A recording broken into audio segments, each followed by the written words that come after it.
Hi there, Ran. It's been a little while. Did you miss me? You thought you buried me, didn't you? Risky. Cause I always come back. Deep down you know that. Deep down you know I'm always in periphery. Ran, on your pleased to see me. It's been weeks since we spoke, bro. I know you need me. You're the sheep, I'm the shepherd. Not your place to lead me. Not your place to be biting off the hand that feeds me. Hi, Ran. I've been taking some time to be distant. I've been taking some time to be still. I've been taking some time to be by myself since my therapist told me I'm ill. And I've been making some progress lately, and I've learned some new coping skills. So I haven't really needed you much, man. I think we need to just step back and chill. Ren, you sound more insane than I do. You think that those doctors are really there to guide you? Been through this a million times. Your civilian mind is so perfect to always being lied to. Okay, take another pill, boy. Drown yourself in the sound of white noise. Follow this 10-step program, rejoice. All your problems will be gone. Fucking dumb boy. Nah, mate. This time is different, man, trust me. I feel like things might be falling in place. And my music's been kinda doing bits too. Like I actually might do something great. And when I'm gone, maybe I'll be remembered for doing something special with myself. That's why I don't think that we should talk, man. Cause when you're with me, it never seems to help. You think that you can amputate me? I am you, you are me, you are I am we are one. Split in two, that makes one, so you see. You gotta kill you if you wanna kill me. I'm not leftover dinner, I'm not scraps on the side. Oh, your music is thriving, delusional guy. Where's your top 10 hit? Where's your interview with Oprah? Wow, your Grammys ran nowhere. Yeah, but my music's not commercial like that. I never chase numbers, statistics or stats. I never write hooks for the radio, they never even play me, so why would I concern myself with that? But my music is really connecting, and the people who find it respect it. And for me that's enough, cause this life's been tough, so it gives me a purpose I can rest in. Man, you sound so pretentious. Ran, your music is so self-centered. No one wants to hear another song about how much you hate yourself. Trust me. You should be so lucky, having me inside you to guide you, remind you to manage expectations, provide you perspective. That thing you neglected, I get it. You wanna be a big deal, next Jimi Hendrix, forget it. Man, it's not like that. Man, it's just like that. I'm inside you, you twat. No, it's not, man, you're wrong. When I write, I belong. Let me break the fourth wall by acknowledging this song. Ren sits down, has a stroke of genius. He wants to write a song that was not done previous. A battle with the subconscious, Eminem did it. Played on guitar, Plan B did it. Man, you're not original, you criminal rip-off artist. The pinnacle of your success is stealing other people's material. Ren, mate, we've heard it all before. She sells seashells on the seashore. Fuck you, I don't need you, I don't need to hear this. Cause I'm fine by myself, I'm a genius. And I will be great, and I will make waves, and I'll shake up the whole world beneath it. That's right, speak your truth, your fucking god complex leaks out of you. It's refreshing to ask for you, say it instead of downplay it. Music is all about the creative process, and if people can find something to relate to within that, then that's just a bonus. Fuck you, I'ma fucking kill you, Ren. Well, fucking kill me then, let's fucking have you, Ren. I'ma do it, watch me prove it. Who are you to doubt my music? Cause I call the shots, I choose if you die. Yeah, I call the shots and so I choose who survives. I'll tie you up in knots when I lock you inside. Newsflash, I was created at the dawn of creation. I am temptation. I am the snake in Eden. I am the reason for treason, beheading all kings. I am sin, with no rhyme or reason. Son of the morning, Lucifer, Antichrist, father of lies. Mustopheles, truth in a blender, deceitful pretender, the banished avenger, the righteous surrender. When standing in front of my solar eclipse, my name is stitched to your lips. So you see, I won't bow to the will of a mortal, feeble and normal. You wanna kill me? I'm eternal immortal. I live in every decision that catalyzes chaos, that causes division. I live inside death, the beginning of end. I am you, you are me, I am you, Ren.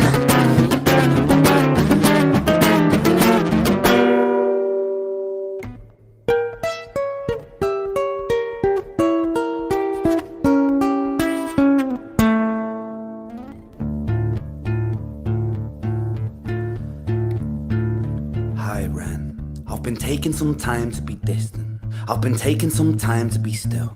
I've been taking some time to be by myself, and I've spent half my life ill. But just as sure as the tide starts turning, just as sure as the night has dawned, just as sure as the rain falls soon runs dry when you stand in an eye of a storm. I was made to be tested and twisted. I was made to be broken and beat. I was made by his hand, it's all part of his plan that I stand on my own 2 feet. And you know me, my will is eternal. And you know me, you've met me before. Face to face with a beast, I will rise from the east and I'll settle on the ocean floor. And I go by many names also. Some people know me as hope. Some people know me as the voice that you hear when you loosen the noose on the rope. And you know how I know that I'll prosper? Cause I stand here beside you today. I have stood in the flames that cremated my brain, and I didn't once flinch or shake. So clever at the man I've become, when I sing from the top of my lungs, that I won't retire or stand in your fire, inspired by me to be strong. And when I am gone I will rise in the music that I left behind, ferocious, persistent, immortal like you, Iroquois minted different sides.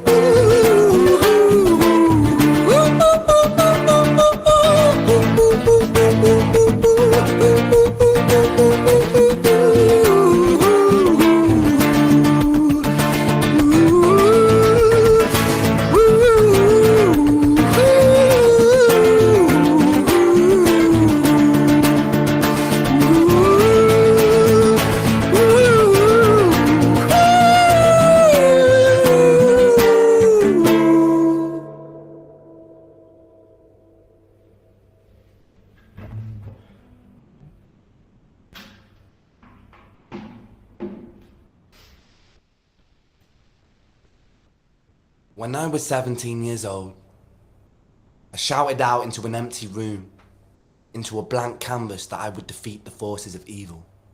And for the next 10 years of my life, I suffered the consequences, with autoimmunity, illness, and psychosis. As I got older, I realized there were no real winners and there were no real losers in psychological warfare, but there were victims and there were students.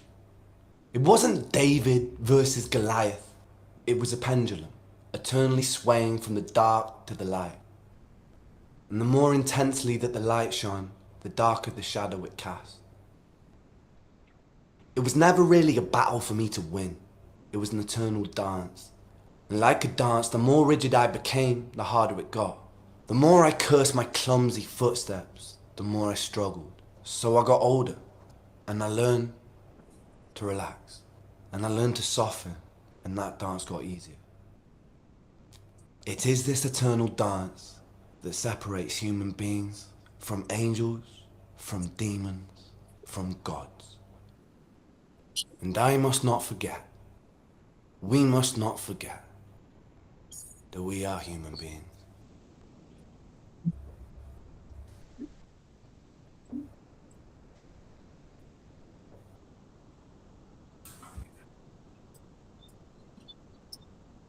Olá! Como vocês estão? Marlise, Carol, Carmen, Lídia, obrigado por estarem aqui. Boa noite a todos. Comecei Boa esse noite. encontro hoje, nosso. Boa noite. Eu não sei se vocês conheciam esse artista. Na verdade, foi apresentado por ele e por um analisante. Esse analisante, ele tinha muita dificuldade de falar, ele era um adolescente, e ele não trazia, ele não se comunicava, o set analítico para ele era aquela dificuldade. Mais uma vez, um homem branco, careca, barbudo, querendo falar comigo e tentando tirar alguma coisa de mim. E ele descobriu, dentro das nossas conversas, que eu gostava de música. Daí ele falou, ele trouxe um poema, na verdade. E esse poema, ele falou durante 9 minutos, praticamente. E eu fiquei atônito dele discursar esse poema, declamar esse poema. E aí eu perguntei, foi você que escreveu? Ele falou, não, é de uma música. Eu pensei, uma música de 9 minutos, e ele decorou. E ele me apresentou o Ren. Ren é foi um artista de rua, que hoje ele tem um determinado conhecido, ele é meio conhecido no mercado, mas que ainda assim não é um artista midiático, não é um artista de performance, tem 36 anos, e as suas músicas falam muito sobre saúde mental. Porque durante muitos anos foi medicalizado, ele traz em algumas falas dele que ele foi diagnosticado de forma errada, houve um diagnóstico errado de uma certa bipolaridade dele, tomou medicação durante muito tempo, em algum momento ele conseguiu se reencontrar na música. Ele se tornou esse poeta de rua, se tornou essa figura, e eu acho esse clipe não apenas simbólico para falar do que a gente está falando hoje por causa do tema que ele traz, por causa da letra, mas porque tudo aquilo que a gente viu foi desenvolvido por ele.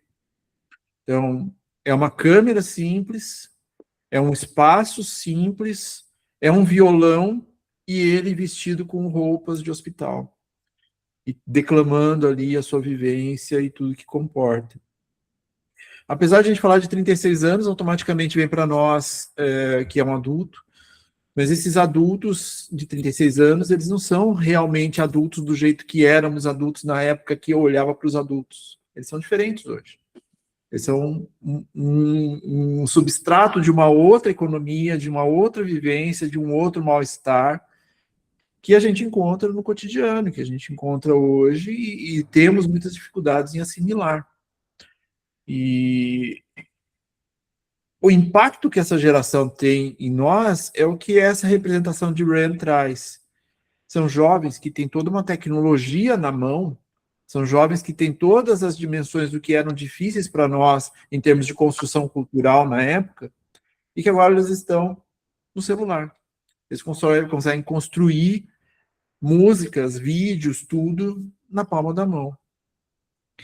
Essa facilidade é maravilhosa para a questão da cultura em si, mas ela também traz a problemática envolvida em termos de acolhimento, em termos de vivências. E nos últimos meses tenho sido procurado muito, não só no set analítico, mas também nas trocas, nas supervisões, nos grupos, nos encontros, a questão da masculinidade como a gente está vivendo hoje, da forma que a gente está vivendo hoje, da violência em si, incidente pela masculinidade, né? Isso me leva automaticamente, eu acho que leva cada um de nós no set analítico a pensar como é que era na nossa época, como é que a gente lidava com essas coisas da atualidade, né? E eu sou automaticamente remetido a um livro, esse livro que a gente vai falar hoje, que é O Senhor das Moscas. Eu não lembro como é que ele caiu na minha mão. Não era uma literatura que na escola estadual onde eu estudava era apresentada, mas eu sempre fui um cara muito curioso. Eu sempre me interessei, sempre fui amigo da bibliotecária. Então, em algum momento, essa bibliotecária deve ter falado, isso aqui deve ser legal para você ler, e foi um dos livros assim que mudaram a minha vida e a minha perspectiva sobre a natureza humana. Me levou para questões da filosofia, me fez um encontro com Freud, me fez um encontro com vários outros espaços, foi um caminho, uma jornada, e eu acho que cada um de vocês tem um pouco disso, desses encontros, e desses desencontros que também são importantes, né? Então eu quis fazer isso, que a gente está fazendo hoje, esse encontro, para trazer um pouco da vivência, da minha experiência com o livro O Senhor das Moscas, e fazer um contraponto da contemporaneidade relacionada com isso. Então, a gente fala de violências, a gente fala do masculino, a gente fala da barbárie envolvendo, mas a gente tem que pensar também o sujeito no singular e o sujeito no coletivo. E o livro, ele fala muito sobre isso, ele traz isso de uma forma muito incidente. Não é um livro complexo, mas é um livro que tem subjetividades assim e nuances muito particulares e até difíceis para a época onde ele foi colocado. Então, eu montei uma pequena organização de ideias aqui, eu vou compartilhar com vocês. Acho que pode ser interessante. E depois a gente bate um papo, fala um pouco sobre as experiências. Não sei se vocês leram ou não. Lembrando que aqui o Espaço Extramuros, para quem não tem familiaridade com isso, a Carmen está aqui, a Carmen também acompanha no Extramuros, acho que desde o início. É uma ideia da gente fazer um compartilhamento da transmissão da psicanálise de forma ética a partir de certas provocações. A gente precisava de um espaço que inicialmente nasceu e ainda continua para o debate de filmes, mas que agora eu estou tentando dar uma amplitude para levar para outros lugares, para outras perspectivas e também saciar um pouco da minha vontade de transmissão, cujo espaço ainda é um espaço não mainstream, é um espaço meio colocado num determinado lugar, porque eu quero um pouco de liberdade para falar sobre as coisas. Então, esse espaço é um espaço criado para a gente falar dessas liberdades. E eu nomeei esse encontro de hoje da infância, barbárie, adolescência, desamparo e violência e o Senhor das Moscas. Vou fazer uma pequena contextualização do que é o Senhor das Moscas, independente de vocês terem lido ou não.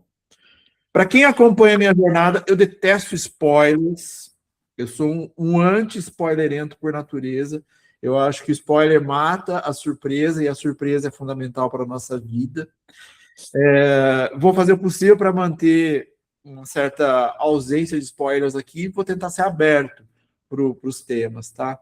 Mas o livro, ele narra basicamente isso, a perda da inocência e o reencontro com o que poderia vir a ser o contato com grupos, e as escolhas desse grupo delineiam todas as nossas construções dentro das nossas humanidades. Então, nós vamos passear um pouco por aí, porque eu acho que, de alguma maneira, eu não gostaria de falar sobre o masculino na atualidade de uma forma direta. O masculino é isso, nós estamos vivendo isso. Eu acho que a ideia é a gente pensar no campo do sentir como. Então, a partir da minha fala, a partir das minhas ideias, eu espero que ressoe com vocês nas experiências de vocês também. Então, a minha perspectiva é analisar, aliar, é articular o que Freud falava sobre determinadas violências. E eu acho que quando a gente fala de violências e o que a gente vive na atualidade, eu não tenho como sair do contexto de Hannah Arendt, a banalidade do mal, que é algo que me atravessa há muito tempo e que cada vez mais está sendo mais presente. E o que isso teria a ver com um livro de garotos perdidos em uma ilha deserta? Então, o que o livro traz? Ele traz essa violência aos quais nós estamos suscetíveis quando os nossos pactos sociais eles falham, quando determinadas incongruências na questão do masculino, ele perde potência e aí o individual se torna mais importante, e esse indivíduo dentro desse individual, ele se torna alguma coisa no campo do mitológico. Então, e a gente está falando de masculinidades, porque, na verdade, é a incidência sobre o masculino que o livro promove. Não tem figuras femininas, pelo menos não diretas. O que tem são garotos do sexo masculino presos numa ilha deserta. E é isso que torna o livro tão interessante. Então, não tem contrapontos, não tem vivências. Tem o sentir de cada um desses jovens a partir das mães, irmãs, relações humanas, o feminino meio que colocado num outro lugar. Aí o masculino impera, e como esse masculino impera e opera os sujeitos a partir daí. Porque a violência que atravessa a masculinidade hoje não nasce no vazio. Ela se organiza entre a pulsão, o grupo e a suspensão do pensamento. Então, a gente vai começando falando um pouco sobre Freud. Se Freud aponta que a agressividade é constitutiva, Hannah Arendt, ela mostra que o mal pode operar sem reflexão. E o livro encena o momento em que nossos pactos sociais colapsam, ainda muito cedo. Então, a gente está falando ali de um grupo de jovens, mais ou menos uns 40 jovens, e assim, não são só adolescentes, eles também têm crianças ali. Então, uma das grandes preocupações desses jovens é se posicionar como os adultos, o que os adultos fariam nessa situação.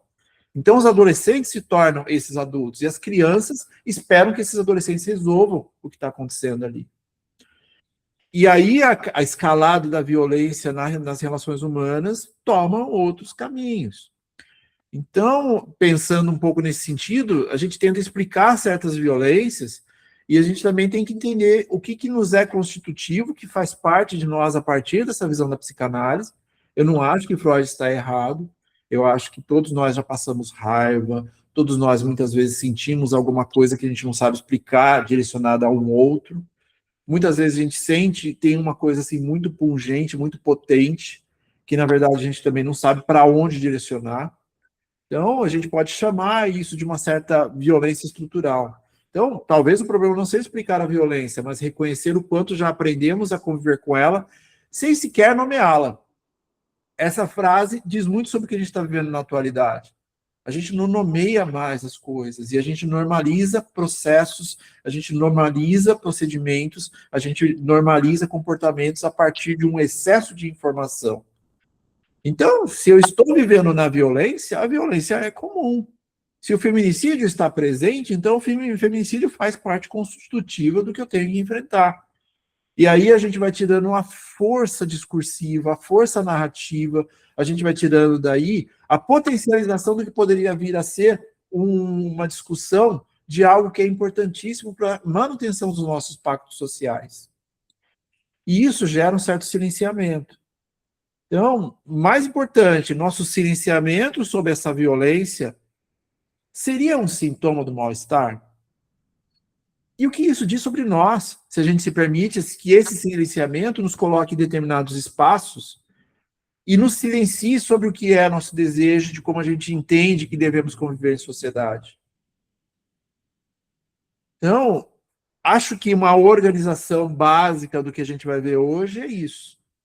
Lembretes iniciais, tem uma responsabilidade ética dentro do que a gente traz. Então, a transmissão da psicanálise não se reduz ao ensino de conceitos, então a gente tem muito de colocar essas coisas em caixinhas, e a ideia do Extramuros é a gente atropelar um pouco isso e trazer outras ideias, perspectivas e vivências, tá? Mas implica um compromisso ético com a escuta, fundamental, com a responsabilidade pelo dizer e com a recusa de respostas prontas, pois é nesse espaço que o sujeito pode se reconhecer e produzir sentido. Então, dentro de uma ética da psicanálise, isso que a gente está fazendo hoje é parte desse processo. A gente conversar depois dessa apresentação e tentar chegar a alguns lugares é parte desse processo. Acho importante colocar aqui também uma certa margem, porque senão a gente vai para determinados lugares, foge, a gente traz um autor X, Y, Z, e para mim isso é super difícil, construir essa margem. A margem para esse encontro de hoje está sendo constituída por Freud, Hannah Arendt. Eu trago muito, na minha perspectiva da violência, a Elisabeth Roudinesco também. Então, a parte obscura de nós mesmos é algo assim, fundamental para a minha clínica, para a minha vivência e principalmente para a minha transmissão. E veio meio que, sem eu esperar, enquanto eu estava montando a ideia dessa aula, um documentário do Netflix chamado Machosfera, Por Dentro da Machosfera. E eu vou ser sincero com vocês, eu não consegui terminar de ver. E não é porque eu não quis, é porque foi muito pesado para mim. A gente ouve falar disso, daquilo, como é que os Red Pills se comportam, incels e tudo mais, mas esse documentário, ele meio que, sabe, eu penso em retomá-lo, tô lá, faltando uma meia hora mais ou menos, eu penso em retomá-lo, me dá uma certa náusea. E ele fala muito, ele escancara muito essa perspectiva do que é o contexto da rede social, de certos discursos extremamente violentos na manutenção de uma busca de capital e de como isso é problemático dentro do contexto social, mas principalmente que aquele sujeito, eles conseguem viver um personagem com uma intensidade. E ali eles estão falando que, não, é um personagem, eu não posso que minha mãe veja o que eu faço. Eu não quero que ela saiba o meu discurso. Se ela vê o que eu estou falando, se ela vê o que eu estou fazendo, ela me mata. Então, eu fiquei assim sentindo como se aquela manutenção desses sujeitos, e aí a gente traz para os Red Pills, para os discursos Red Pills da atualidade, como isso é danoso. E como isso é problemático, principalmente porque a gente não consegue constituir debates. Então, quando se torna sempre uma rusga, sempre uma busca por uma manutenção de poder e um retorno a um discurso que é falho por si só, que é o discurso patriarcal, a gente tem problemas muito sérios, porque a internet ela intensifica esses discursos. Então, esse documentário pegou muito pesado comigo. Eu vou trazer alguns outros elementos, mas a gente vai circundar essas margens, tá? Tentando contextualizar um pouquinho para vocês também, o autor desse livro, William Golding, ele foi um escritor britânico, ele teve grande relevância no século XX na Europa, mas o livro principal deles, que foi O Senhor das Moscas, ele só teve algum destaque anos depois. Ele foi só encontrado como uma obra literária anos depois. E é interessante que ele situa, sem dizer exatamente qual momento da história ele está situado, mas era mais ou menos 1950, 1940, onde esses jovens se perderam nessa ilha deserta. Essa ilha deserta, uma ilha tropical, e esses jovens estão todos paramentados com aquelas roupas tradicionais das escolas europeias e tudo. Não que eles não usem hoje ainda, né? Mas Claramente é uma alusão à época onde estava inserido ali o William Golding e tudo que ele escrevia a respeito de guerras, principalmente da Segunda Guerra Mundial. Então ele traz essa visão crítica dos sujeitos a partir dessa vivência dele também, né? E outros textos dele abrangem muito a questão do comportamento humano.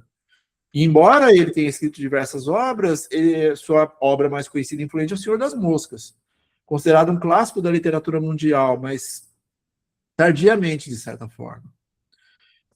Sobre a obra, eu li essa versão, eu já tinha lido outras antes, mas eu tenho um problema com livros, eu empresto livros. E esses livros nunca retornam para mim, eu me arrependo posteriormente, mas essa foi uma edição mais recente que eu comprei, mas eu tive outras edições também. Teve um reconhecimento internacional tardio, em 1983, ele foi lançado em 54, para vocês terem uma ideia, mas só se tornou, assim, 6 anos depois, parte da literatura. E, basicamente, todos os rankings literários de pontuações ou de indicações de livros que reverberam na literatura mundial, você vai encontrar essa obra. Então, é frequentemente incluído entre os melhores romances do século XX, tem grande presença no campo educacional, eu não sabia disso, mas, assim, é um livro presente, mais uma vez, organizando classes sociais, né? Nas classes sociais, ele também é parte de uma cesta básica de literaturas. E eu acho muito legal que ele é uma influência em outras obras e produções culturais. Então, a presença desses jovens em um lugar, a gente pode levar para outros livros que fizeram isso, que contam histórias de ilhas e crianças e tal, mas quem fez uma localização geográfica e a manutenção desses pactos sociais dessa maneira foi O Senhor das Moscas. A gente pode falar de outras obras, cinema, séries, o que for, que vê nessa coisa da sobrevivência, a gente vai para Round 8 e outras coisas, todas meio que têm uma grande referência no Senhor das Moscas. Tanto que o filme tem 2 adaptações cinematográficas, eu vi ambas há muito tempo atrás. Ele tem uma adaptação em quadrinhos, que eu não li ainda, mas me disseram que é muito boa. E agora a BBC lançou, pelos produtores da minissérie Adolescência também, que foi aquele furor todo ano passado, uma versão em 4 episódios do livro também. E eu achei essa versão da série, que teoricamente o Netflix prometeu estrear essa semana ainda, eu achei a mais rica de todas, mas também é a mais densa em termos de subjetividades. Ela não tem nada de óbvia. Ela é bem diferente, é bem mais densa do que as demais. Ela fugiu do óbvio numa totalidade. Então, assim que possível, caso vocês consigam, assistam, tá? Uma contextualização, uma sinopse geral: um grupo de meninos sobrevive à queda de um avião e fica isolado em uma ilha sem adultos. Inicialmente tentam reproduzir a ordem civilizatória com regras e liderança, mas essas estruturas rapidamente se fragilizam. A ideia de que existe um monstro, uma fera, surge como medo coletivo e passa a representar os próprios impulsos e angústias do grupo. Com o tempo, os meninos se dividem entre a tentativa de sustentar a organização e a entrega à violência como forma de pertencimento. O que emerge não é apenas o fracasso da ordem, mas a revelação da fragilidade da civilização e da força das dinâmicas subjetivas e grupais diante do desamparo. Desamparo é uma palavra importantíssima para a psicanálise, tá? Então a gente vai encontrar isso como uma sinopse geral, mas muito genérica do que acontece ali em termos de organização social. De uma maneira mais geral, tirando alguns elementos assim importantes, eu acho que eu vou focar muito em falar que é um grupo de meninos e o sexo masculino é importante que esteja dentro desse contexto, isolados nessa ilha deserta após esse acidente de avião. Tem uma tentativa muito grande dessa reorganização civilizatória e de pactos sociais a partir do que eles já vivenciaram. Então, nossa experiência geracional aqui é fundamental. E aí, o livro traz muitas observações sobre posições de poder e regressão à violência e barbárie. A gente fala de regressão. E aí a gente já começa a direcionar para Freud. Freud dizia que a violência é parte constitutiva do nosso psiquismo. e que, de certa forma, a gente vai ter que trabalhar com essa violência e a reorganização recalcada dela o tempo todo.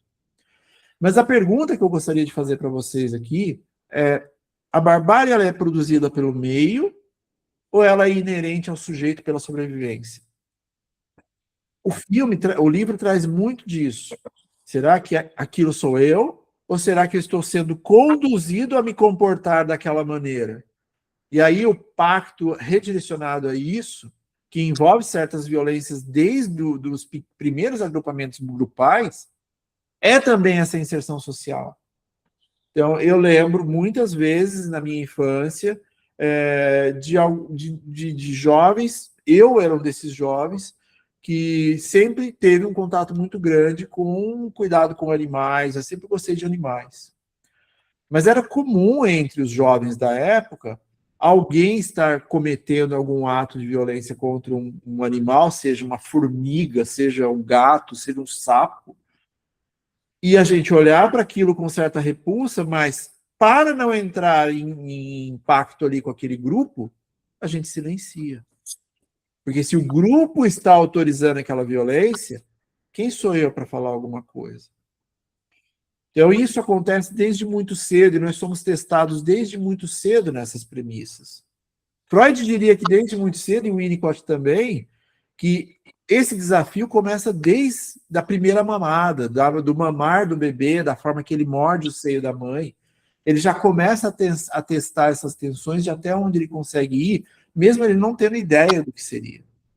Então, esses testes, essa maneira de se organizar a partir do meu singular, com todos os meus valores, com tudo que eu penso, e a minha inserção coletiva, a partir de deixar esses valores meio de lado, estão o tempo todo permeando uma discursiva. Tentando organizar um pouco mais também em relação ao livro, tem outros personagens, mas existem 4 principais. E aí eu não quis trazer a imagem de cada um deles e nem uma organização física de cada um, porque eu acho que a gente tem que... A leitura permite que a gente faça determinadas ideias, imagine esses personagens, mas quando vem o imagético do vídeo, ele sobrepõe tudo. Então, esses personagens da série atual, eles estão muito vivos na minha cabeça. Então, eu seria trazer para vocês a impossibilidade de vocês imaginarem esses sujeitos, tá? Então, são avatares, são ícones ali representativos. Então, existe o Ralph, que ele representa a tentativa de organização civilizatória. Ele é o líder inicialmente eleito, ele foi trazido pelo grupo, quem vai ser o chefe. O termo é usado chefe. E aí, algumas pessoas o veem como uma pessoa que se movimenta e começa-se um levante para determinar se ele quer ser chefe ou não, e ele aceita aquilo. Sustentando a importância das regras, da manutenção do fogo. Então, o pensamento inicial desse grupo iniciante ali, após o acidente, o que a gente vai fazer? Então, a primeira ideia que veio foi: a gente precisa sinalizar as pessoas que nós estamos aqui. A segunda ideia foi: então, temos que fazer fogo. E a ideia de Ralph foi ali abarcada por boa parte daqueles sujeitos inicialmente, mas aí as dimensões id, as dimensões de relações superegóicas do sujeito vão levando ele para outros lugares, né? Sua posição revela tanto o desejo de manter esse laço social, quanto uma certa fragilidade. Será que eu dou conta disso? Será que sou eu mesmo que devo ser? Dessa construção diante da pressão do grupo e da violência emergente a partir disso. Junto com ele, nós tínhamos o Pig, que eu não sei como é que vai ser traduzido em português, mas ele é a figura dessa razão. Ele foi uma das pessoas que alavancou Ralph como essa premissa de chefe, apegado às regras, à lógica e ao discurso, insiste na importância da escuta e da organização. Sua exclusão progressiva evidencia a dificuldade do grupo em sustentar o pensamento e o lugar da palavra frente ao avanço da violência. Ele era aquela voz da razão, e muitas vezes, quando criança, a gente não quer ouvir a voz da razão. Se adultos a gente tem certa dificuldade, a posição de uma criança trazendo tudo que estava acontecendo numa posição mais adulta, pode, ao mesmo tempo, causar certa admiração, mas dependendo de como isso é posicionado, e a gente está falando de imagem, a gente está falando de som, a gente está falando de presença, pode fazer com que também cause repulsa a partir daí. Mas Pig foi aquela personagem que esteve ao lado de Ralph o tempo todo. De um outro lado, a gente tem uma figura chamada Jack. Jack, ele foi o líder do coral. Nesse avião, existia um coral, um grupo de jovens que era um coral. E ele era o líder desse coral. E o coral o seguia para todos os lugares. Mas Jack, inicialmente, ele aceitou Ralph como a chefia daquele espaço. Só que ele tinha um comportamento diferente em relação a tudo. Ele encarna a força, o poder e a dominação. Progressivamente abandona qualquer compromisso com a ordem para assumir uma liderança baseada no medo, no controle e na violência. Houve uma sobreposição de comando, em algum momento do livro, em que Jack se desvencilhou-se dos valores propostos por Ralph e Pig. Sua trajetória mostra a sedução de um certo autoritarismo e da transformação da agressividade em forma de pertencimento.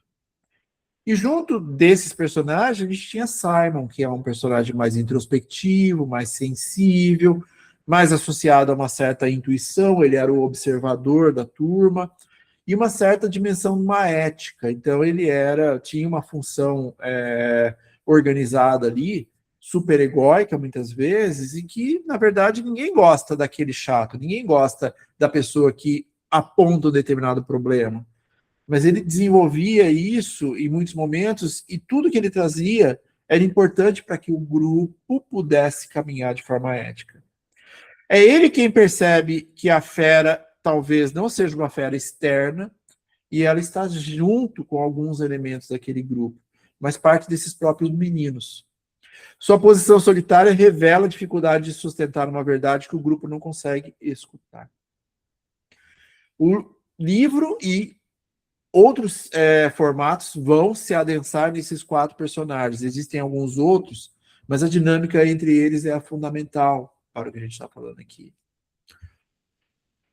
Saindo da esfera da contextualização e indo para uma visão da psicanálise clássica, agora entrando um pouco para Freud, Freud desenvolveu desde o início a questão das pulsões, uma relação de pulsões na relação com a vida e com a morte. Isso é inerente para Freud. Nós já nascemos com isso constituído. Ferencz tem um olhar um pouco diferente, ele acha que a pulsão de morte ela vem a partir de um trauma. Mas, independente disso, em algum momento das nossas vidas, a gente vai ter que lidar com uma pulsão que nos direciona para a vida e uma pulsão que nos direciona para a morte.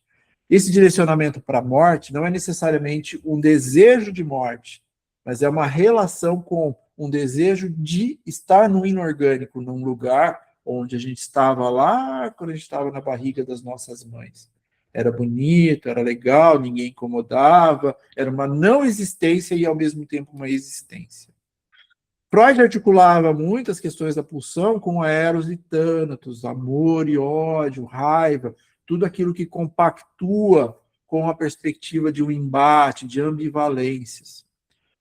E a importância das pulsões na relação com a vida e morte, ela se dá a partir do complexo de Édipo, onde eu tinha um direcionamento de vida, que era o meu id, eu era um bebê, eu era id puro, e a partir daí eu começo a encontrar determinados limites, a construção do nosso ego se dá a partir dessa organização de limites, e aí tem uma parte minha que quer, tem uma parte que não quer, e aí na constituição do complexo de Édipo vem uma certa interdição, a partir de uma figura do cuidador, que faz com que nós causemos um recalcamento.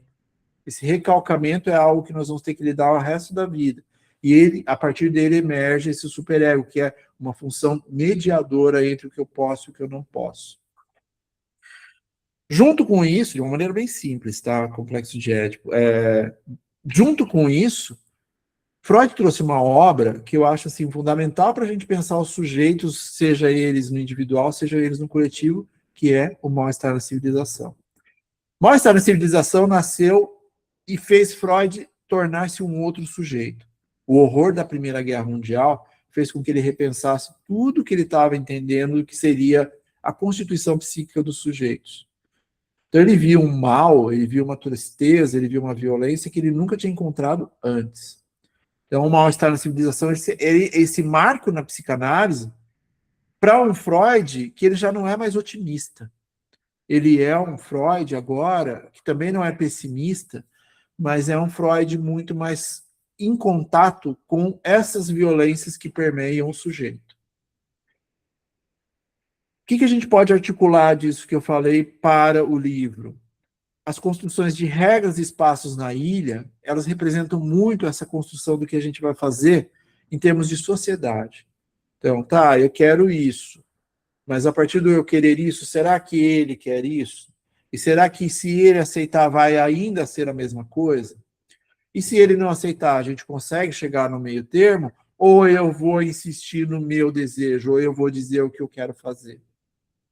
Tudo isso tem uma construção que é fundamental para a psicanálise, que é nosso desenvolvimento simbólico. A gente muitas vezes não consegue nomear as coisas, mas as atitudes, as palavras, as falas, o sentir, eles contêm signos, eles contêm simbólico, eles contêm simbolismos. Então, existe a palavra, existe o que é dito, o que é sentido, o que é colocado, mas, na maior parte das vezes, existe um simbólico que permeia toda aquela constituição.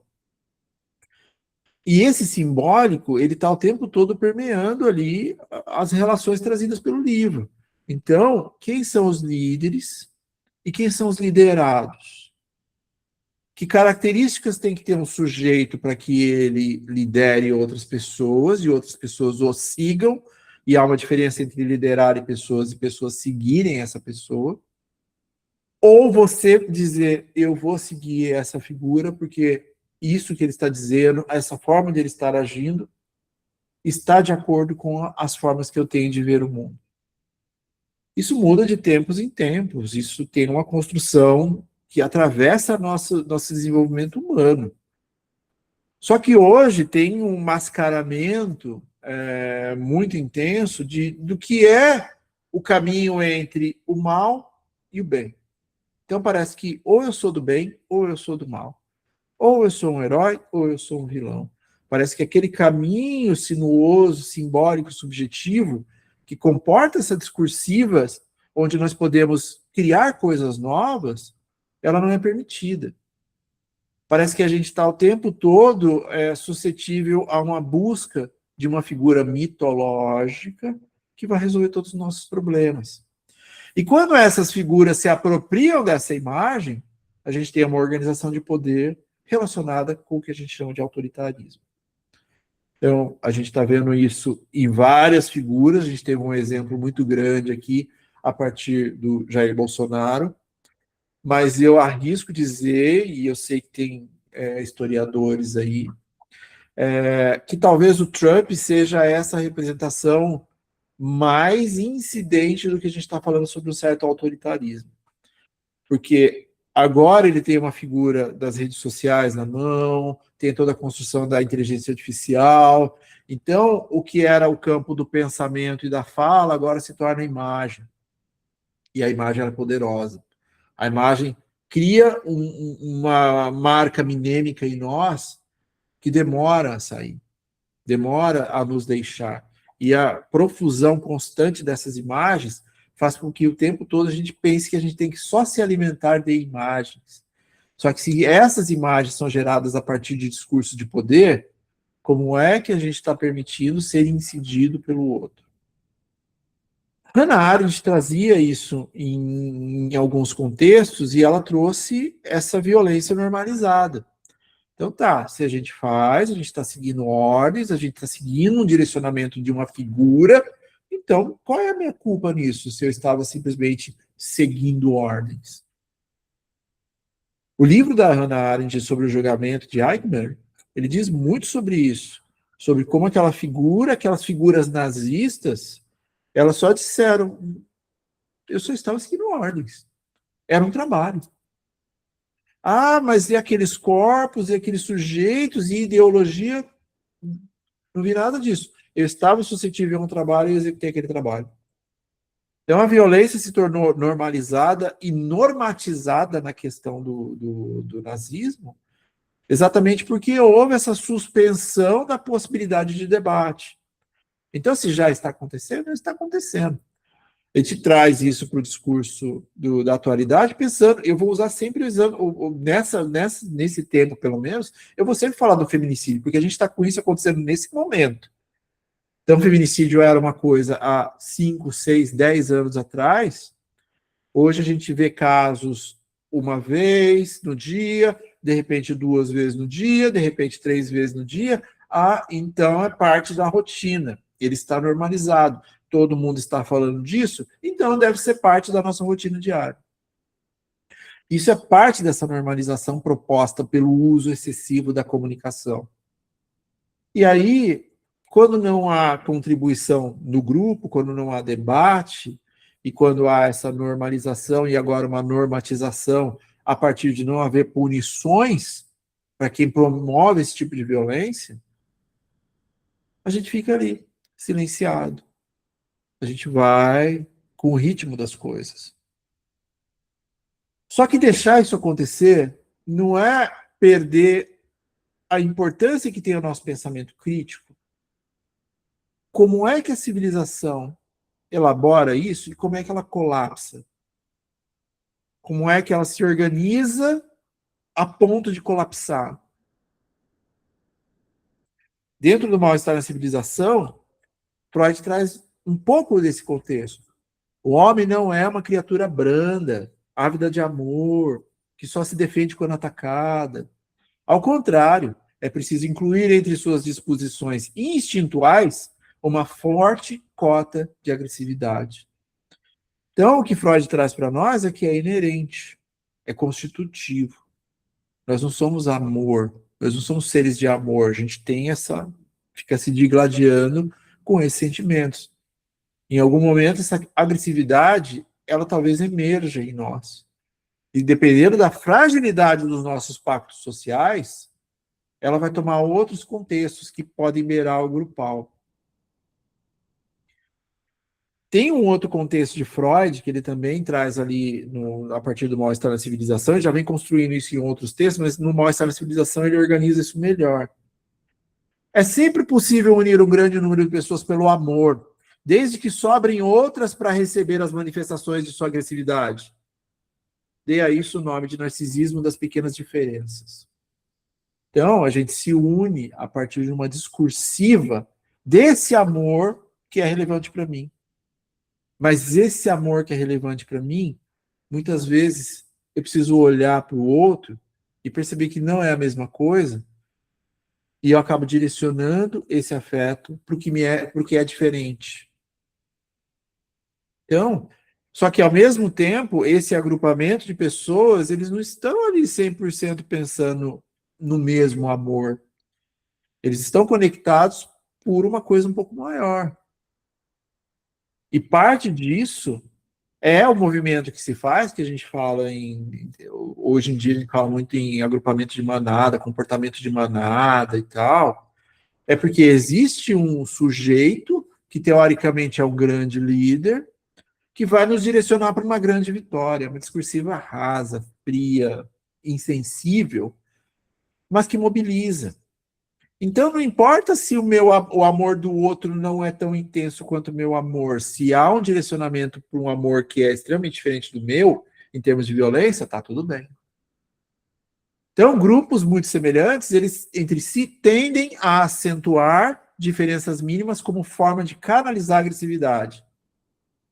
Então, eles se permitem, dentro dessas diferenças mínimas, aguentar aquela pressão, mesmo sendo minimamente diferente, porque um diferente de verdade sofra as consequências daquilo que aquele grupo está dizendo que vai sentir. Isso é simples de observar.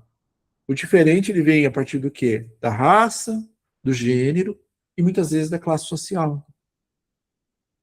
Então, grupos nem percebem muitas vezes as classes sociais onde são inseridos, mas uma discursiva tão grande os une que permite que eles caminhem livremente, perpetuando tudo que acham de mais correto, seja numa figura da religião, seja numa figura de uma política partidária. Então, não é tão difícil observar por que as pessoas estão se unindo em determinadas minúcias, mas que essas minúcias, no mínimo, permitem que sejam que escolhem determinados processos de agressividade. Então, se permitido eu falar isso, que eu não posso falar abertamente em qualquer lugar, mas nesse grupo eu posso falar, então tudo bem. Talvez esse grupo não seja tão legal, mas ele me permite falar algumas coisas.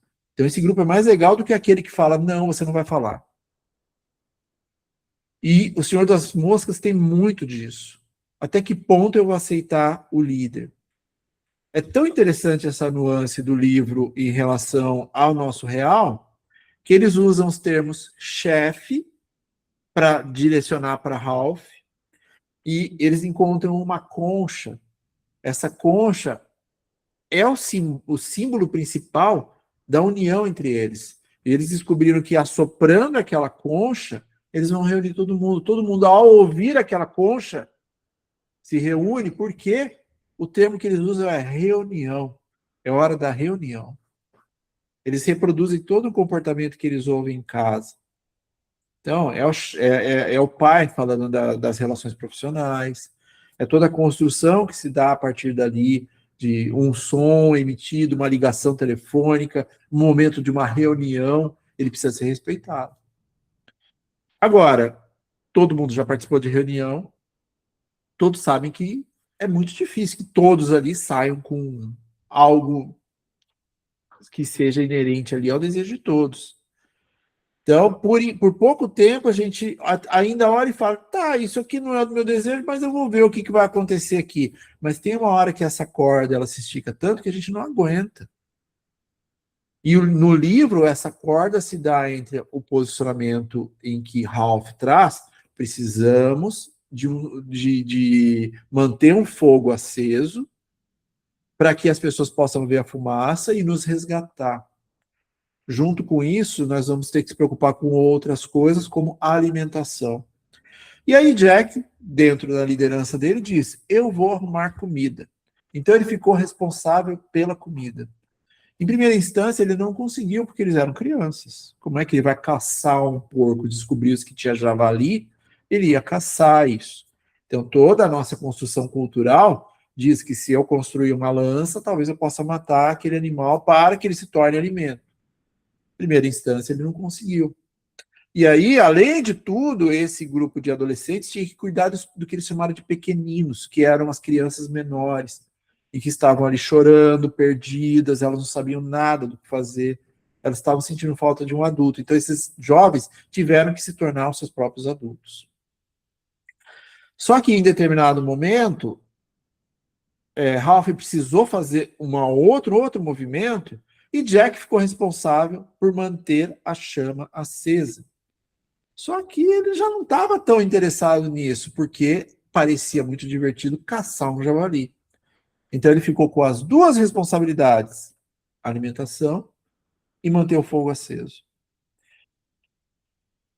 Nem preciso dizer que ele não deu conta de quase nenhuma delas, né?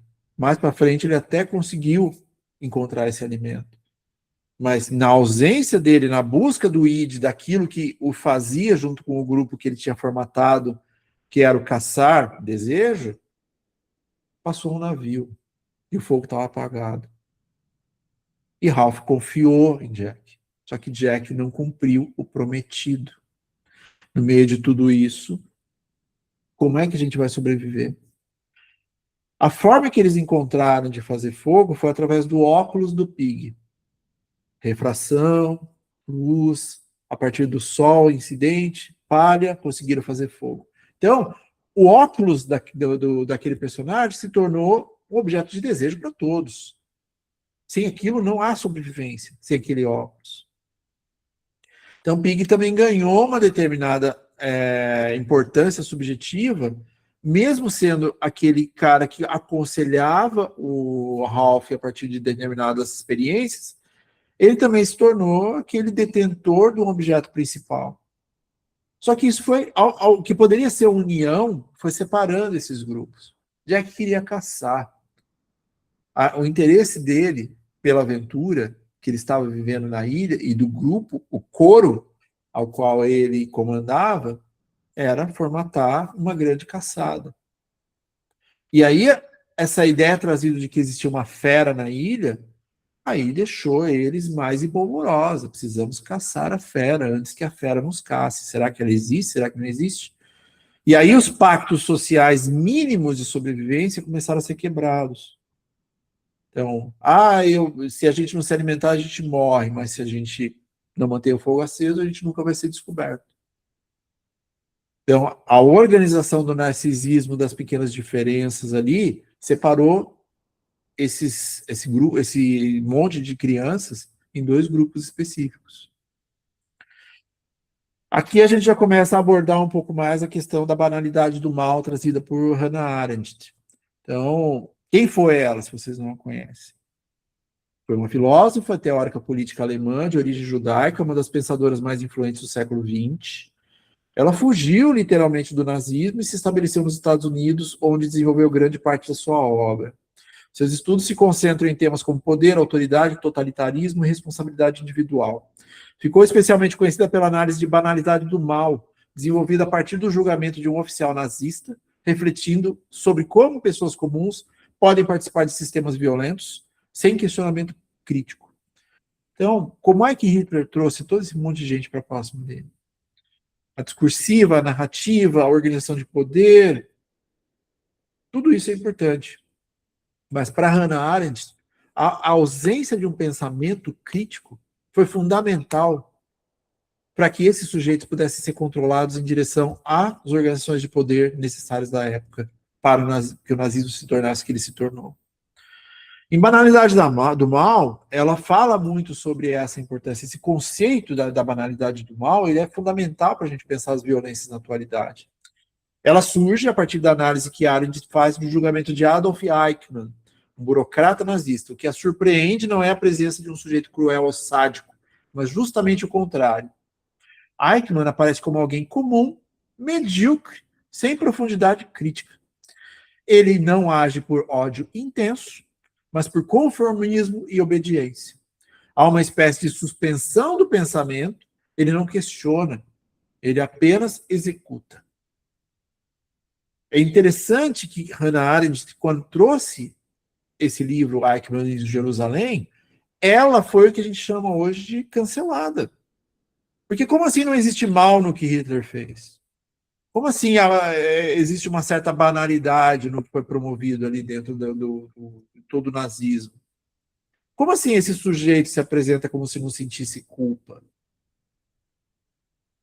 O foco aqui é que o mal, ele não precisa de intenções demoníacas para acontecer, segundo a banalidade do mal. Por isso, banal. Ele pode emergir da incapacidade de pensar, julgar e se responsabilizar. Ou seja, o perigo não está apenas em figuras extremas, mas naquilo que é cotidiano, automático e não refletido. Se a gente pensar alguns grupos da atualidade que a gente encontra nas redes sociais, que a gente encontra no discurso político, principalmente político partidário, a gente não encontra isso. Não é uma pergunta que a gente se faz, cadê a crítica? Cadê a visão crítica? Como é que essas pessoas podem fazer isso? Como é que a gente pode acreditar nessas IAs, por exemplo? Então, eu tento trazer isso porque isso é importante até para a manutenção da minha própria sanidade. A gente precisa ter uma visão crítica de mundo desde muito cedo. E o que ela traz com a banalidade do mal é um pouco disso, de que a gente automatiza determinados processos que não necessariamente fazem as pessoas se tornarem o mal. Elas só estão operando a partir de uma organização que pode ser, sim, considerada má. Então, se a gente pensar um pouco o que está sendo trazido aqui, o que eu estou trazendo para vocês, a gente pode pensar que Freud traz para nós uma agressividade estrutural, então é constitutiva do humano. De certa forma, a civilização ela funciona como uma tentativa de contenção, porque senão a gente vai promover agressividades o tempo todo. Sabe, ir de solto a gente pensa em sexo, ir de solto a gente pensa em prazer. Mas ser agressivo, ser violento também tem relação com o nosso prazer. Esse controle é sempre parcial e precário. A gente tem que estar sempre fazendo a manutenção dele. Seja na relação com o outro, seja na relação com os grupos. Mas eu acho que é importante pontuar a importância da cultura nessa manutenção, nessa maneira que a gente tem de se posicionar no mundo. Outro dia, me perguntaram assim, mas por que quando a gente é muito jovem, a gente adora filmes de terror? É isso. Sabe, a gente vê a questão imagética sendo projetada na nossa frente, faz com que a gente não precise movimentar isso no nosso sentido de experiências. A gente banaliza aquela violência. Por isso que a gente tem Sexta-feira 13, Fred Krueger, a gente adora esses filmes de suspense, de monstro. A gente adora brincar com a questão do mal sem que a gente se sinta culpado por aquilo. Uma outra coisa presente nisso que eu acabei de dizer são os jogos de videogame. Então, Fortnite. É um joguinho de tiro. É um joguinho de tiro. A gente está o tempo todo matando personagens. A gente está o tempo todo utilizando de violência para obliterar o outro. Se a gente organizar isso a partir de Hannah Arendt, o mal como ausência de sentir. O mal não exige monstruosidade. Ele só é o mal. Ele pode emergir da banalidade, da obediência e do automatismo. A falha central permitida aí dentro desse processo é a incapacidade de pensar, julgar e se responsabilizar. Então, se a gente não se responsabiliza pelas coisas e se a gente não é responsabilizado por elas, como é que a gente vai ter algum tipo de processo em que faça com que os nossos pactos sociais eles sejam mantidos? No Senhor das Moscas, a ilha trabalha isso como um microcosmo do social. Então, a gente vê ali uma certa violência intergeracional. Então, eu vou fazer o que o meu pai fazia, eu vou fazer o que os adultos faziam. Porque parecia que eles eram responsáveis e as coisas davam certo. Existe uma ruptura progressiva dessas regras e da organização social. E, em um determinado momento, a violência emerge como forma de pertencimento grupal. Porque se eu vou matar um animal, eu preciso matá-lo em grupo. Eu não posso ser o único assassino. Eu preciso dividir essa experiência com o grupo para que o grupo também se responsabilize subjetivamente e simbolicamente por aquele ato de maldade. Então, a relação proposta ali no livro emerge da relação entre o sujeito e grupo. E aí, pense esse excesso pulsional freudiano e a ausência desse pensamento Arendt. Eu só vou e faço.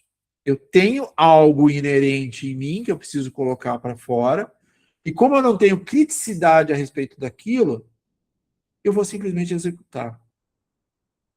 No livro, o autor mostra o ponto de encontro, o colapso desses laços sociais.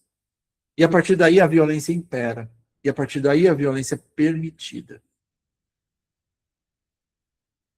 A civilização não erradica a violência, ela apenas a contém provisoriamente. Quando a lei se fragiliza e o pensamento se suspende, o que emerge não é um desvio, mas a própria possibilidade humana em sua forma mais crua, revelando que a barbárie nunca esteve fora, apenas à espera da ocasião para se apresentar. A morte do simbólico deixa de ser apenas uma falha de mediação para se inscrever diretamente no campo do real. Então a gente deixa o simbólico de lado, o que poderia vir a ser, a minha imaginação, o meu campo do sentir, e eu trago para a realidade. Sabe quando a gente teve que enfrentar isso? Todos nós? Covid-19. Estava ali, era invisível, e nós tivemos que lidar com um número assim, sem precedência de violências, e tivemos que simplesmente engolir tudo aquilo. E aí, o que a gente elege como potenciais responsáveis são irresponsáveis, e a gente tem que lidar com mais outras formas de violência que até hoje elas estão aí legitimadas, e tais discursos que foram abertos naquela época, daquele governo, hoje em dia estão tomando forma. O feminicídio não está à toa aí. O feminicídio ele existe da forma que ele existe hoje, que ele foi autorizado.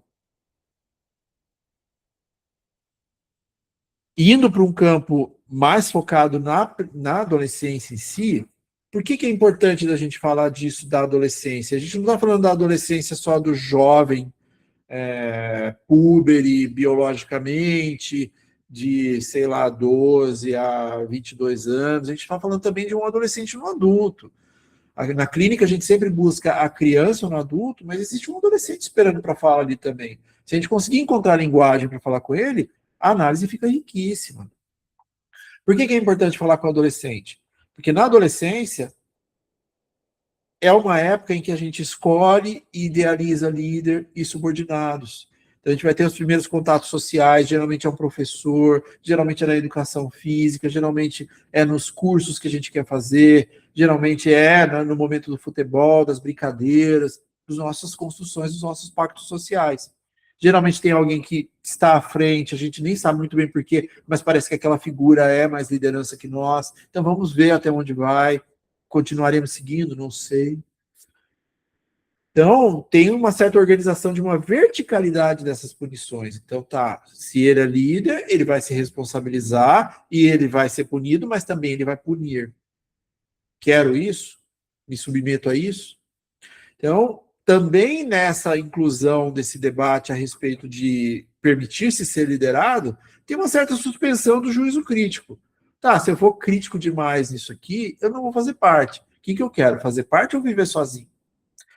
E a importância do simbólico e das construções desses mitos. Então, hoje em dia a gente olha muito para isso. Bolsonaro foi chamado de mito, uma figura mitológica. Então, as palavras elas têm poder, as palavras elas são plásticas, as palavras elas vão ser moldadas a partir de determinadas discursivas. E elas vão sendo apropriadas por determinadas organizações de interesse, premissas de interesse.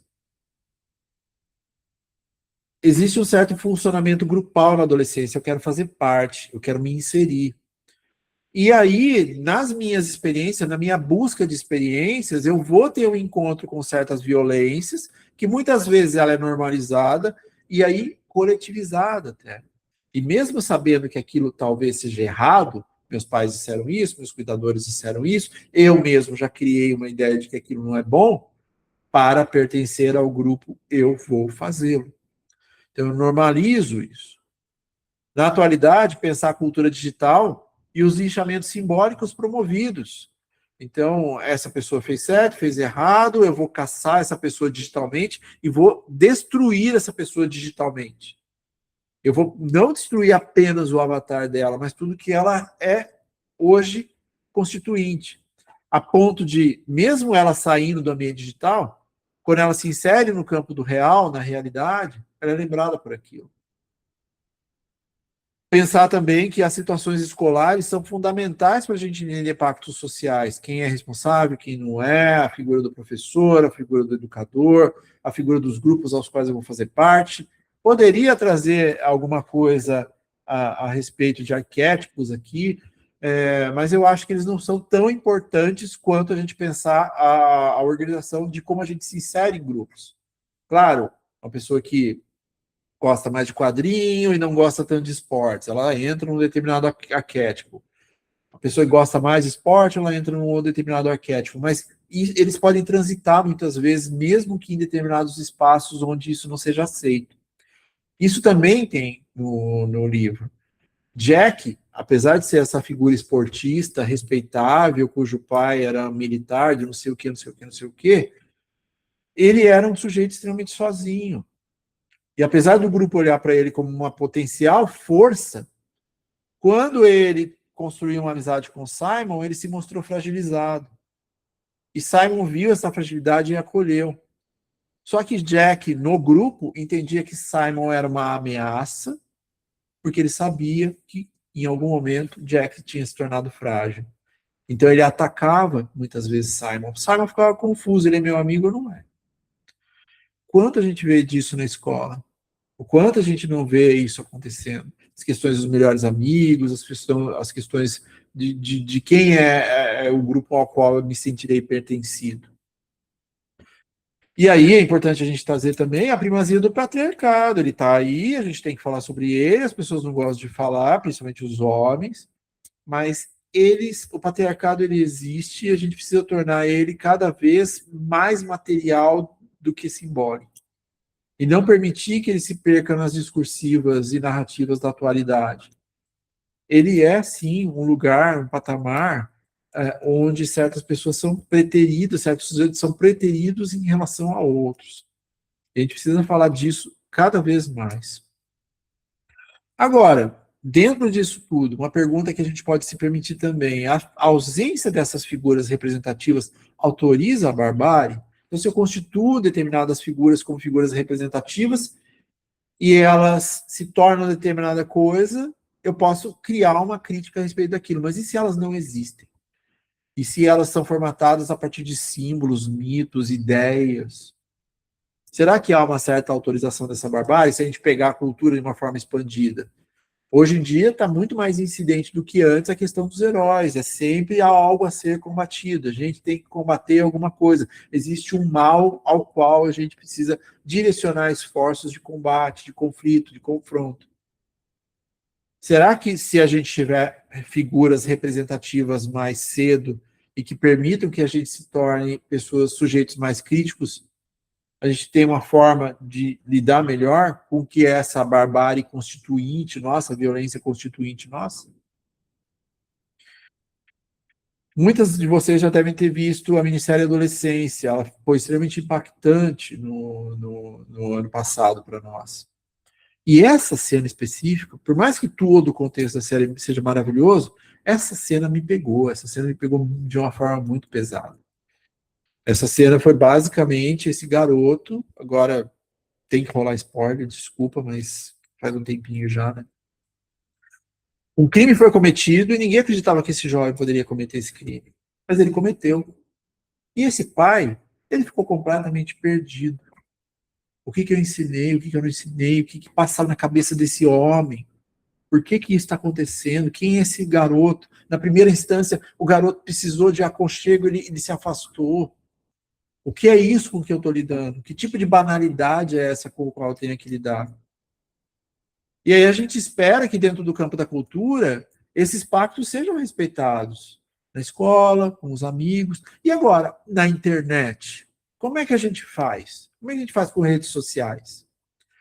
Se a cultura já fala em conter a simbolizar a violência, o que exatamente os red pills, e aí eu já vou para o ponto mais direcionado, e incels, que a série nos apresentou para muitas pessoas o que era incel. É importante que a gente saiba o que é incel, é importante que estão fazendo com os nossos garotos sexo masculino, é a violência perpetuada discursiva e física para as mulheres, isso é importantíssimo pontuar, e que isso muitas vezes é também promovido pelos adultos que estão ali rodeando esses jovens.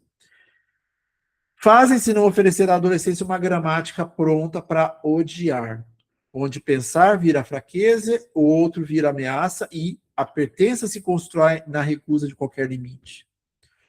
E talvez o mais importante, nós, como adultos, qual a nossa responsabilidade nesse processo? Então, a gente está falando basicamente de inserção social singular e inserção social coletiva. Se a gente tem a internet hoje em dia que permite discursivas escusas, escondidas, de uma violência absurda e que usa do imagético para criar essa conexão, o que a gente pode fazer? Está todo mundo muito perdido com isso.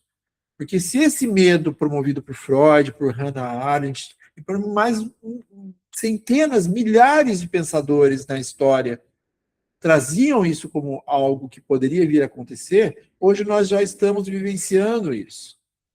Como é que a gente lida com isso no campo do real? No livro, os garotos estão sem adultos, sem regras estáveis, diante do medo e da incerteza, mas ainda assim atuando como adultos representativos. Eles estão tentando ser um adulto. Isso produz angústia, desamparo e busca por pertencimento. Muitos dos nossos jovens, na atualidade, mesmo tendo cuidadores, eles também estão buscando esses adultos representativos. Se eles não encontram na escola, se eles não encontram em lugares sociais, coletivos, eles vão para o mundo digital. E no mundo digital é facílimo encontrar discursivas que cooptem esses jovens. Se eles estão sentindo angústia, desamparo, uma necessidade intensa de pertencimento, se eles se encontrarem ali dentro de uma discursiva, eles vão entrar. Esses grupos que a gente está chamando de Red Pill, por exemplo, Muitos jovens que participam desses grupos relatam rejeição, solidão e fracasso afetivo. Há dificuldade de inscrição simbólica, trabalho, amor, reconhecimento. Porque é tudo no campo da raiva, porque é tudo no campo da agressividade, é tudo no campo da subserviência. Um é alfa, o outro é beta, a mulher não pode fazer isso, a mulher tem que estar sempre submetida à ideia do homem. Isso é fácil para os nossos jovens cooptarem essa ideia se eles não tiverem um direcionamento mínimo crítico. E como é que está a nossa cultura? Como é que está a nossa educação hoje? Isso é parte de um projeto. Se a gente desmantelar a estrutura educacional, a gente desmantela a estrutura de vias críticas dos jovens. E a gente permite que o discurso do empreendedorismo extremado ocupe esse lugar a partir do significante dinheiro. Então, não preciso estudar, eu vou fazer alguma coisa que me dê dinheiro, eu vou estourar um vídeo, eu vou fazer um canal que dê lucro, eu vou estudar criptomoeda. Então, a gente perde a visão crítica de mundo buscando esse simbólico, apesar de lugares vazios. No livro, o grupo surge como tentativa de dar forma ao desamparo. Estão todos ali naquele lugar. Mas o que se constrói não é elaboração. Acaba se tornando uma certa defesa coletiva. Como sobreviver. E esse como sobreviver pode parecer simples, mas não é. A gente encontra isso na discursiva dos nossos jovens, na atualidade, mas também dos nossos adultos. Como é que eu sobrevivo? Eu não consigo viver, eu sobrevivo. A ascensão de Jack pode ser lida via Sigmund Freud, por exemplo. Uma construção imediata ali, de uma certa identificação horizontal. Inicialmente ele falou, não, o Ralph pode ser o líder, mas com as falhas de Ralph na manutenção do desejo geral, ele construiu uma identificação vertical como líder a partir de uma determinada fraqueza do Ralph. Essa fraqueza, muitas vezes, era para manter o grupo unido. E Jack começou a trazer a premissa de os fortes sobrevivem. Essa é uma discursiva de macho, dos pretensos machos alfa. Masculinização, discurso masculinista e desprezo por sensibilidades, entendidas como fragilidades. Nessas figuras red pills, a gente pode pegar esses gurus, funcionam como certos líderes, aí com uma premissa religiosa, uma premissa de discurso familiar, oferecem respostas extremamente simples para conflitos que, na verdade, são extremamente complexos e criam uma narrativa totalizante. A verdade sobre as mulheres, por exemplo. Qual é a verdade sobre as mulheres? Contada sobre a perspectiva de um homem. Quando o sujeito não suporta essas ambivalências, ele se agarra a uma verdade pronta. Na ilha também, pensando um pouquinho outros aspectos, tinha uma tal besta que foi trazida a partir de um dos pequenos, dos menores. Eles viram um monstro. Construção da fantasia, defesa. Será que eu vi? Será que eu não vi? Fazia parte disso? Não fazia? Quem vai fazer parte disso? Quem não vai fazer parte disso? Quem é que vai fazer com que eu participe, com que eu sobreviva? Então, a besta ela pode ser vista como uma projeção desse medo e desse desamparo. Só que quando esse medo interno ele é colocado para fora, isso tudo vira algo no campo da violência. E essa discursiva é apropriada por esses grupos red pills, porque eles precisam, não apenas os grupos red pills, mas essa simplificação da narrativa, precisa existir a construção de um inimigo externo que precise ser eternamente combatido. Então, eu sou essa figura que vai combater o mal, é aquele mal, uma hora é o comunismo, uma hora é a religião que não é a minha, uma hora é isso, uma hora é aquilo. É sempre a presença de um grande herói combatendo um grande mal. Isso é a perpetuação de uma manutenção de uma certa violência. Então, são criadas narrativas, são criadas estruturas em que, na verdade, essa manutenção passa por determinados espaços e que precisa o tempo todo ser alimentado. Então, o Trump, Bolsonaro, hoje eu vi um negócio do Zema, do governador de BH, de Minas, que é horroroso. Então, eles estão o tempo todo fazendo, trazendo narrativas de violência diferentes para ganhar um certo impacto digital. E esse impacto digital vem de pessoas que apoiam e de pessoas que não apoiam. Então, a internet não faz essa diferenciação do que é bom e do que é mal. Ela só se importa com o tal do engajamento. Essa manutenção da violência, nos Red Pills, por exemplo, a figura da mulher ou de um outro masculino, beta, a figura que ajuda a energia masculina, blá, blá, blá, essas figuras que não coadunam das mesmas ideias que eles viram inimigos. Aí, há a externalização dessa angústia. Se elas não aceitam o que eu estou dizendo, o que é correto, o que eu entendo, como o grupo diz que está correto, o problema está nelas. O ódio organiza o grupo e dá consistência psíquica, e isso reduz a angústia, mas empobrece o sujeito.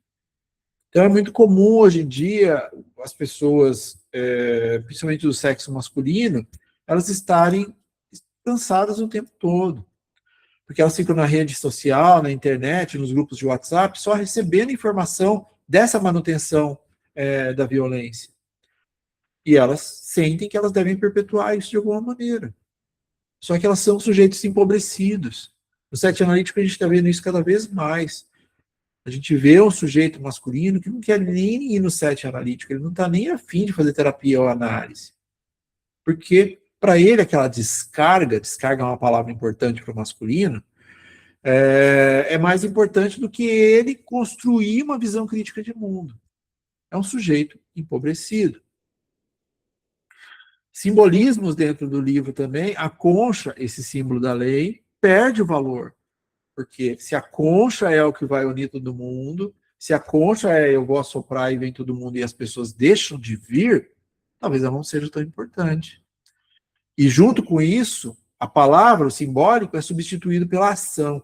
E essa ação muitas vezes é uma ação de violência. E aí eu trago o contexto de a gente pensar a fragilidade do simbólico e desse retorno ao primitivo que nos constitui. Nesses grupos Red Pill, isso é muito, muito elaborado. Descrédito em relação ao diálogo, para que conversar? Por que você está deixando essa pessoa falar desse jeito com você? Respeito a uma certa alteridade e a complexidade. Não, tem que ser simples, é direto. A gente vê aqueles mesa-casts hoje em dia, todo mundo tem opinião e acha que a opinião é algo embasado. Então, a discursiva de liberdade de expressão passa por aí também. Então, a gente não tem sujeitos que estudam mais as coisas, elas têm opinião. Elas não sabem muito bem o que elas estão falando, mas a internet dá voz a esses sujeitos como se eles fossem especialistas no assunto. E dependendo da forma que ele consegue falar as coisas, da erudição daquele cara, aquilo vai ser visto como forma de poder. Prevalência de discursos rígidos, muitas vezes biologizantes, e quando o simbólico falha, o corpo e a ação tomam a cena. Então, cansados, a gente vai para a ação, porque é o que a gente tem para sobreviver. E aqui entra fortemente a ideia de passagem ao ato. E foi isso que aconteceu na ilha. A ilha também pode ser lido como um espaço da adolescência sem mediação e onde não há adulto que sustente a limite e elaborações a partir daí. Se na falta de referências que sustentem conflitos, o conflito se torna a própria referência. Nos grupos Red Pills, isso é extremamente presente. Muitos participantes estão em transição identitária. Eles não sabem muito bem o que eles querem. Há dificuldades de lidar com a rejeição, sexualidade e frustração, como eu disse anteriormente. Então, há uma radicalização, aparece como solução precária para a crise do adolescente. Mais uma vez, eu insisto nisso. Não são adolescentes corpo biológico, a gente está falando de psiquismo. A gente encontra essas visões, essas perspectivas no adulto de hoje. E indo já me direcionando para um final para a gente conversar um pouquinho, caso vocês queiram, na caça promovida pelo livro, e na violência, há uma excitação coletiva, uma espécie de gozo compartilhado.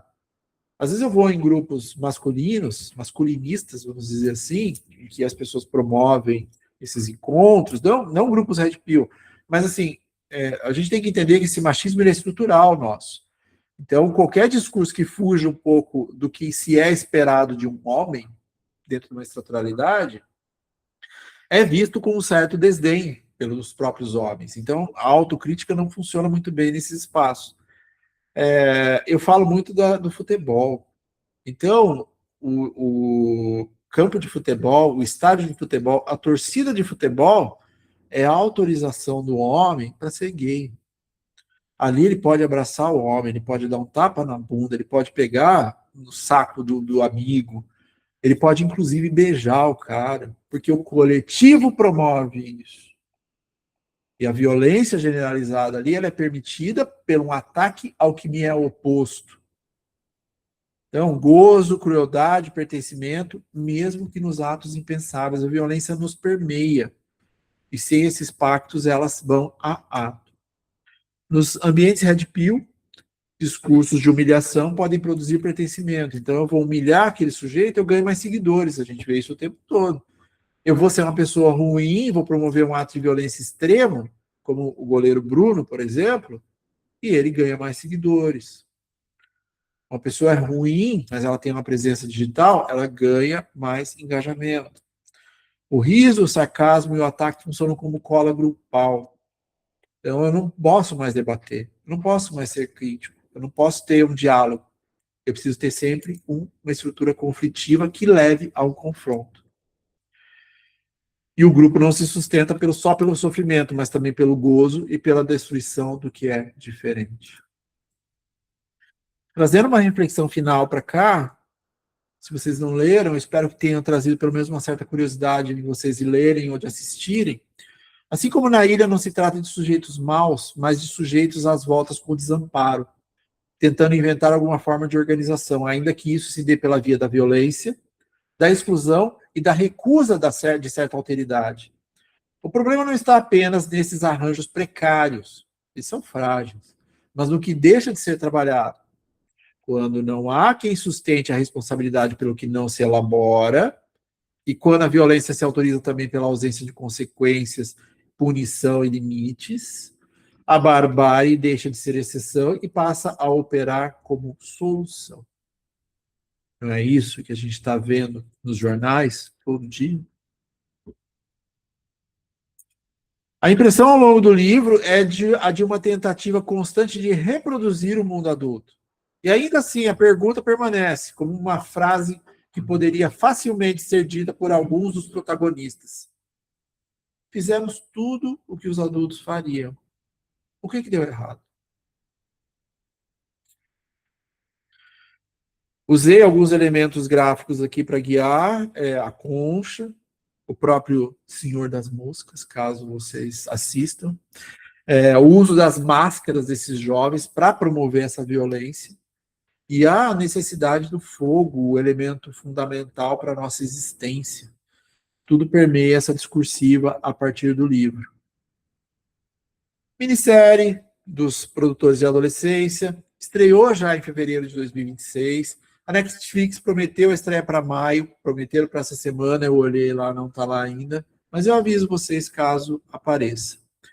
E que eu usei aqui?